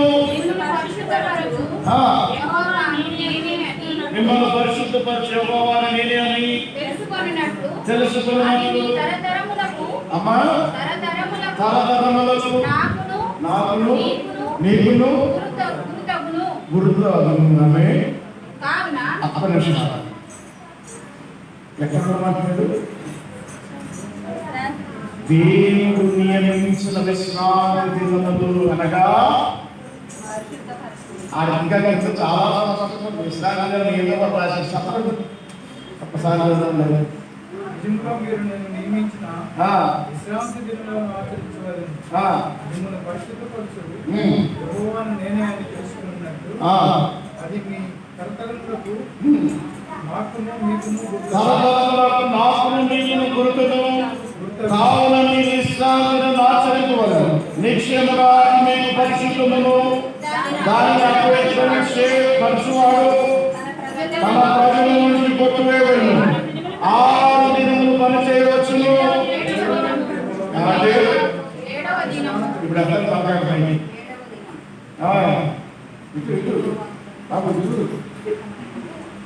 గుడికెళ్ళా పక్కన మరి కనపడ్డట్టే కనపడతారు మీ సైకిల్. ఎన్ని దినాలు అనుకుంటుంది? 6. మీ ఇష్టం, మీ ఇష్టం. కష్టపడతావా? ఇది పడుకుంటా నాకు సంబంధం. 6వ రోజు అయిపోయింది. 7వ దినం ఇదేంటి? చెప్పగలిగా యెహోవాకి పరిశుద్ధమైన దినము. ఆదివారం ఏంటండి? పరిశుద్ధమైనది, దేవునికి ప్రతిష్ఠించబడింది. ఆదివారం ఈ ఆదివారం మన ఇష్టం.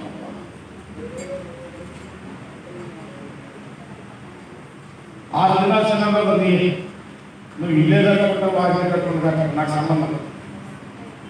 7వ రోజు మాత్రం నాది. 6 దినాలు ఏమో మిషన్ కొట్టుకుంటే నీ ఇష్టం. 7వ దినం మాత్రం నాది. దేవుడు 6 దినాలు ఏ ఉద్యోగం చేసుకుని నీదే. 7వ రోజు మాత్రం అమ్మదా. 6 రోజులు ఎన్ని పనులు చేసుకో, నాకు సంబంధం లేదు. ఎన్ని కరెంట్ అయినా వేసుకో. 7వ రోజు మాత్రం నా ఇంట్లో వెళ్ళాలి. అది దేవునికి పరిశుద్ధమైనదంట, దేవునికి ప్రతిష్ఠితమైనదంట.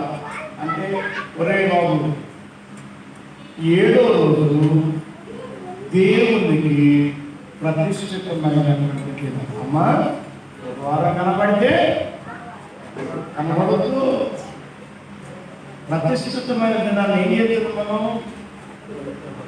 కొంచెం పద్ధతిగా ఒప్పుకున్నాం. నేను ముగించాలి కదా. మరి ఇప్పుడు ఏం చేద్దాం? పరిశుభ్రమైన దాన్ని ఏం చేస్తున్నాం? అపవిత్ర పరిస్థితిలో ఉంటారు. నిజమే చేసేదే చెప్తున్నారు. ఇప్పుడు అన్నటువంటి యథార్థం మరొకసారి మరి యెహోవా మోషేతో ఇట్లా ఇశ్రాయేలుతో నిజముగా మీరు నేను నియమించిన విశ్రాంతి దినమును ఆచరించవలెను. ఎక్కడ పరిశుద్ధపరుస్తారని? దేవుడు నియమించిన విశ్రాంతి దినములలో మనం పరిశుద్ధపరచబడతాము. అర్థమైందండి? ఆ రోజు అక్కడ వస్తారు. ఒక ఇల్లు కొట్టి అంటారు, ఒక నడ్డ కొట్టి అంటారు, ఒక మెడలో తిన్నోళ్ళు నాయకులు వస్తారు. అక్క తిన్నోన్నాయా? కొన్ని బిడలున్నాయా? కొన్ని అక్క. అయితే ఇప్పుడు ఆ రోజు వాళ్ళంతా కలిసాం కదా, అట్లా మాట్లాడాలి కదా, అపవిత్రమయ్యాలి కదా. ఎక్కడ పవిత్రపరచబడతావు? 6 రోజులు పవిత్రపరచబడలేదు. నీ కనిపాటలో పవిత్రత రాదు, పరిశుద్ధత రాదు, ప్రతిష్ఠించబడవు. 6 రోజులు అయిపోయిన 7వ రోజున ఆయన మందిరంలోకి వచ్చి ఆయన మందిరంలో ఆయన సన్నిధిలో నిలిచి ఉంటే యేసయ్య నిన్ను పరిశుద్ధపరుస్తాడు, ఆయన నిన్ను పవిత్రపరుస్తాడు. అంత మాత్రమే కాదు, మిగిలిన 6 రోజులు ప్రతిష్ఠించుకోవాలి. ఆమె అందుకని దేవుడి సన్నిధిలో ఉండాలి. ఆదివారం ముఖ్యమైన అర్థమైందండి. ఈ ఆదివారం ముక్కలంతా చేస్తాం మనం. పొద్దున 6 గంటలకు 9 గంటలకు ఒక ముక్క, 9 గంటలకు 12 గంటలకు ఒక ముక్క, 12 గంటల నుంచి మధ్యాహ్నం 3 గంటలకు ఒక ముక్క, ఇప్పుడు 12 గంటలకు 1 గంట 3 గంటల ముక్క. ఇప్పుడు మనం ఆరాధనలో ముక్కేది 3వ ముక్క. మరి ఏం 24 ఒక దినమైన ముక్కలా? ఏం చిన్న 4 ముక్కలు చేస్తాం రోజుకి కదా. ఏమన్నా ఏమ్మా 4 ముక్కలు చేస్తాడు రోజంతా దేవుందే కదా. నువ్వు రోజంతా దేవుందా కలిగితే నేను పరిశుద్ధపరుస్తాను. రోజంతా దేవుందా కలిగి ఆయన సన్నిధిలో ఉంటే ఆయనను ప్రతిష్ఠించు. ఏమని ప్రతిష్ఠించుకుంటాడంటే నాకు నీకు మధ్య నిబంధన చేసుకుంటానంటే దేవుడి స్తోత్రం. ఈ నిబంధన జ్ఞాపకం చేయడమే మా పని, ఇంతకుమించి ఏం లేదు. దేవుని సన్నిధిలో ప్రార్థన చేస్తున్నప్పుడు పరిశుద్ధాత్మ దిగి వస్తున్నప్పుడు పరిశుద్ధపరచబడతాం. ఆదివారం ప్రాముఖ్యత మీద అర్థమైన 6 దినాలు ఇక్కడ వెళ్ళింది. చికెన్ తింటావు, రోజుతో ఒక మటన్, రోజుతో బిర్యానీ, ఏం తింటావు తెలియదు. 7వ రోజు మొత్తం ఏం తిన్నా పరిశుద్ధంగా వెళ్తుంటుంది అన్నమాట. సాయంకాలం వచ్చి పెట్టాడు కాబట్టి 7వ రోజు ఏం చేయాలి మరి చెప్పండి. 7వ రోజు చూడు 15వ రోజు పని చేయవచ్చు.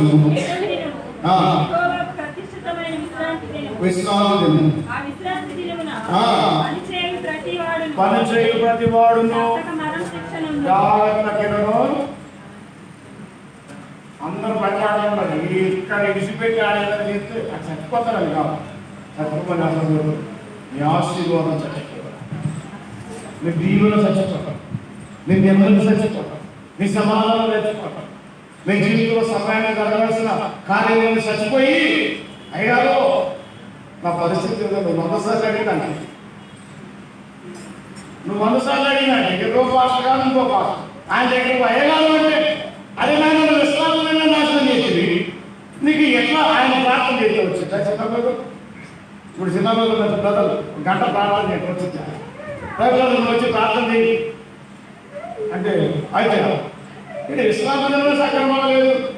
ఎవరు ప్రార్థన చేస్తున్నారు అయితే అర్థం చేసినప్పుడు దేవుడు ఆ విశ్రాంతిలో సక్రమంగా మనం ఆచరించినప్పుడు దేవుడితో సంబంధాలు కలిగి ఉన్నప్పుడు దైవజనులకు కోపం రాకుండా అన్న దేవుడికి కోపం రాకుండా మనం ఆ విశ్రాంతి ధనాన్ని అద్భుతంగా మనం ఆశ్రయించినప్పుడు ఏం ప్రార్థన చేసినా ఇప్పుడు మన ప్రార్థనలు ఫలితాలు వస్తాయా? రాగానే ధైర్యం అనుకుంటా మాకైతే మీకు నాకు నేను ఒక దినం అంటే కడపట్ల 9 గంటలకు వస్తున్నాను, 1:30 2 గంటలకు వెళ్ళిపోతాను. ఇప్పుడు దినం అంటే 24 గంటలు కదా కదా మరి మీరు ఎప్పుడు వస్తున్నారు? గుడి కంటే పెద్దగట్టే కదా. నేను ముద్దోడి కాదు, పెద్దగా ఉంటుంది. అంటే మీ మీద గంట రెండు గంట ఎక్కువ ఉంటాయి కాబట్టి నాకు మీద తొమ్మిది కదా అంతే కదా. అమ్మ ఉండేది కదా. మరి దేవుడు ఎవరు కోరుకుంటున్నారు? ఆశీర్వాదాలు చచ్చిపోతున్నాయి. 6-7 దిన మందిరంలో దేవుని సన్నిధిలో ప్రతిష్ఠించబడకపోవడం, పరిశుద్ధపరచబడకపోవడం, నీ ఆశీర్వాదాలు చచ్చిపోతున్నాయి, నీ దీవులు చచ్చిపోతున్నాయి. నీవు సంపాదించే సంపాదన చిల్లుబడ్డ సంఖ్యలో పడతా ఉంది. నువ్వు ఎప్పటికీ వెళ్ళిస్తున్నావు. సాయంకాలానికి అదేమంటున్నాడు, పుస్తకాలు పట్టుకున్నా తప్పనిసరి చేసుకోండి. ఏమంటున్నాడు?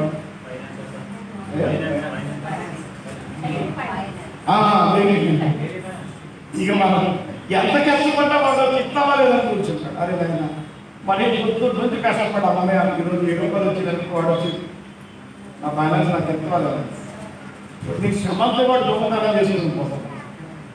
కష్టపడి ఏం చేయాలి? నువ్వు అనుభవించాలి, నీ విడుదల అనుభవించాలి. అందులో కొంతమంది దాచిపెట్టు ఉంటుంది మన దగ్గర. కారణమేంటి? అందులో మనం ప్రతిష్ఠించున్నాం, అందులో మనం పరిశుద్ధపరచాలి. మందిరంలో దేవుని సేవకుడుగా నియమించబడినటువంటి వ్యక్తికి సంతోషం లేదు. సంతోషంతో చేయనట్టుగా, ఆనందంతో చేయనట్టుగా వారి మాట విని దైవజనునికి ఆనందం లేక నాకైతే అస్సలు లేదు. తెచ్చిపెట్టుకున్న అదేనా అర్జునం అంటారు చూడండి. అది 7 నుంచి రాదు, 7 నుంచి అసలు దీవెనలో పోతుంటే నాకేమొచ్చింది? మీరు దీవించబడ్డారు, మీరు ఆశీర్వదించబడ్డారు, క్రమక్రమంగా ఎదుగుతున్నారు. ఎవరికి లేదు? నీకే లేదు. నువ్వు గొప్పవుతున్నప్పుడు సంఘానికి ఏముంటుంది? సంఘానికి క్షేమం ఉంటుంది. ప్రైజ్లో సంఘానికి క్షేమం లేనంత కాలం నువ్వు ఎంత గొప్పవాడు అయినా సరే అది మా దుఃఖమే. చదవండి 15వ వచనం. సారీ 16వ వచనం. ఇశ్రాయేలు తమ తరతరములకు ఆచరించవలెను. అది అర్థమైందండి. అది నిత్య నిబంధనట. ఆదివారం చర్చికి రావడం అనేది కంపల్సరీ రూల్. అది ఉద్యోగం డ్యూటీకి వెళ్తే డ్యూటీ పోకపోతే చర్చికి రాకపోతే మీ 6 రోజులు ఆశీర్వాదం మీకు అవుతుంది. ఆశీర్వాదం లేకపోతే ఏమంటుంది? నెమ్మది ఒక రోజు బాగా గంట బాగా తక్కువ మా మాట కూర్చోవాలా మనం? నిత్య నిబంధన అంట. అన్యన్మద నా గురించి మాట్లాడతారు అనుకుంటున్నాను. నీ గురించి ఏం చేసిందంట? నీతో నిత్య నిబంధన చేయాలనుకుంటున్నాడు. ఇప్పుడు ఆ పేరు చెప్పి ఆ లేట్ అయింది కాబట్టి నీ ఇంట్లో ఉంటాడు కుదరదు. ఒకరి మీద ఒకరు పెట్టుకోకండి. ఏదో పరిగెత్తారు కదా మందిరం. అర్థమైందా? ఈరోజు నా కూడా తొందరగా దేవుడికి దేవుడు నిత్య నిబంధనలు చేసే స్థలం ఏంటంటే మందిరం. రోజు ఏంటంటే ప్రతిష్ఠించే సమయం ఏంటంటే, ప్రతిష్ఠించే ప్రదేశం ఏంటంటే విశ్రాంతిమే. నువ్వు పరిశుద్ధ పరచబడి కూడా విశ్రాంతి. ఇంటి గురించి గొప్ప దీవులు ఏం కావాలంటే మనకి చదవండి. నాకు ఇశ్రాయేలును అది ఎల్లప్పుడూ గురుతై ఉండవలెను. ఏలయనగా 6 దినముల యెహోవా భూమి ఆకాశమును సృజించిన 7వ దినమున పనిమాని ఆమేన్. హల్లెలూయా హల్లెలూయా. దేవునికి స్తోత్రం కలుగును. హల్లెలూయా. గుర్తుపెట్టుకోవాల్సింది ఏంటంటే దేవునికి నీకు మధ్య, ఇశ్రాయేలుకి మధ్య గుర్తేంటి? గుర్తేంటి? గుర్తేంటి అనేది భూమి ఆకాశాలు. గుర్తేంటి? విశ్రాంతి. గుర్తేంటి? దేవుని యొక్క మందిరంలో విశ్రాంతి. క్రైస్తవులు హల్లెలూయా. ఎవరికి ప్రతిష్ఠించబడేది ఇక్కడే, పరిశుద్ధపరచబడేది ఇక్కడే, నిత్య నిబంధన చేసేది ఇక్కడే, దేవుని గుర్తులు కనబడేది ఇక్కడే. ఇంకెక్కడ కనబడదు. ఇదే వద్దను మనం బయటికి వెళ్తే, ఇదే వద్దనుకొని మన ఇష్టానుసారంగా బతికితే ఇక దేవుడు మన మీద ఎట్లా కనబడతాడో ఒకసారి ఆలోచించాలి. ఏమండి ఏమైనా గొప్ప గొప్ప కార్యాలు చేయమని ఏదో చెప్తున్నాడు. నా నిబంధన ఇది. ఇప్పుడు నిబంధన ఎక్కడుందా మా 24 పేర్లు ముద్దు వేసుకుంటాను. నా పేరు మళ్ళీ అన్న మాట్లాడుతున్నాను. ఈ మధ్య అసలు పేర్లు ఎవరు చెప్పట్లా, చెప్తున్నా మళ్ళీ చెప్పడం రేపటి ఈరోజు కావాలని కోరుకుంటున్నాను. రైట్ కదా? ఎందుకంటే దేవుని నిబంధన నీతో ఉంటారు. ధ్యానం ఇటు చూడు చేయాలి. పొద్దున వచ్చే పోతామన్నా చెట్టు అసలు ప్రపంచం చూసేస్తాడు. నిబంధన వాడు నీకు వాడు కూడా పట్టమని ఆయన కనపడ పొద్దున్న నుంచి ఆయన పోతాడో ఎన్ని పోతాడో నిబంధన ఉందా? నేను ముగింపులో ముగింపు దీవెన ఎక్కడ ఉందండి? ఇప్పుడు ఆశీర్వాదం ఎక్కడ ఉంది? నీకు క్షేమం ఎక్కడ ఉంది? నీ ఎదుగుదల ఎక్కడ ఉంది? ఎప్పుడు ఇవ్వబడింది? విశ్రాంతి దినంలో నువ్వు దేవుడితో నిబంధన చేసుకుంటే మిగిలిన 6 రోజులు దేవుడిని అపవిత్రతతో చుట్టుకోకుండా ఈ లోకపరమైన ఏ శ్రమరాకమైన కాదు. 6 రోజులు లోకంలో బతుకుతున్న లోక పాపలను వెంటాడాలి. ఇక్కడ రక్షణ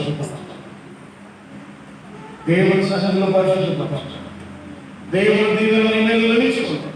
దేవుని ఆశీర్వాదాలు నిలుచుకుంటాయి. దేవుడు మీతో నిత్య నిబంధన దేవుని మందిరంలో 7వ రోజు చేస్తాడు. ఇంకెప్పుడు చేయడం? ఈ నిబంధన 6 రోజులు కాబట్టి ఈ రోజుని దేవుడు ఆయనకి నీకు గుర్తుగా పెట్టాడు. విశ్రాంతి దినం దేవునికి నీకు మధ్య నాకు విశ్రాంతి దినానికి ఎంత ప్రాధాన్యత ఉంది ఇప్పుడు అర్థమైందండి. ఎందుకు మనం విశ్రాంతి దినాన్ని గొప్పగా ఆచరించాలి, ఘనంగా ఆచరించాలి. కొన్ని సంఘాలు ఉంటాయండి, ఉదయం 7 గంటలకు వెళ్తారు, సాయంకాలం 3 గంటలకు మందిలో కదిలితే కాడాలి చుట్టూ ఉంటాయి. నువ్వు పోయేవాళ్ళు చిన్నప్పుడు అనుభవం. ఎబ్రోన్ చర్చిలో మినిమం 7 hours కూర్చోవాలి. 7 గంటలు కూర్చోవాలి. అదితో ఒక్కొక్కరు మన నాలుగు చేసి గీసి ఏముంటాయి తెలియాలి. అంత గట్టిగా ఉన్నారు కాబట్టి కుటుంబాలు చాలా దీవించున్నారు. ఎందుకంటే వాటితో నాకు చాలా సహవాసం ఉంది. ఎప్పుడో మెయిన్ చాలా మంది నాకు బాగా పరిచయం, చాలా మంది నన్ను పిలిపించి ప్రార్థన చేయించు. చివరికి నేను ముగిస్తున్నాను. మీ దీవెన ఎక్కడ ఉంది ఒకసారి చెప్తారా? ఎప్పుడు ఉన్నది? మీ నిబంధన ఎక్కడ గుర్తు చేయబడుతుంది? ఈ విశ్వాసం దినము దేవుడికి నీటి మధ్య గుర్తుగా దేని గుర్తు నువ్వు పరిశుద్ధపడ్డా, నువ్వు ప్రదర్శించబడ్డా, పరిశుద్ధపరచబడ్డ వారు ప్రదర్శించబడ్డారు. మిగిలిన 6 దినాలు నిత్యము దీవించబడ్డారు. అందుకొరకు నీ ఆత్మ జీవితంలో మార్పు కలగదు. ఈ క్రమాన్ని పాటించే మీ కథ ఎవరు మీకు నాయకుడు మీ ఇంట్రెస్ట్ బట్టి ఆయన జీవిస్తారు. అంతేనాన్ని అవ్వవలసి ప్రార్థన చేసుకుంటాం. ఒక 5 నిమిషాలు సమావేశం, ఒక 5 నిమిషాలు సమావేశం. ఈ విశ్వాసం గురించి ప్రార్థించారు. ప్రభు సన్నిధికి వచ్చిన నాటలు మొదలుకొని నేటి వరకు ఎన్ని విశ్వాస దినాలను క్రమంగా పాటించారు? ఎన్ని రోజులు దేవుని నిబంధనలు కాపాడుకున్నాం?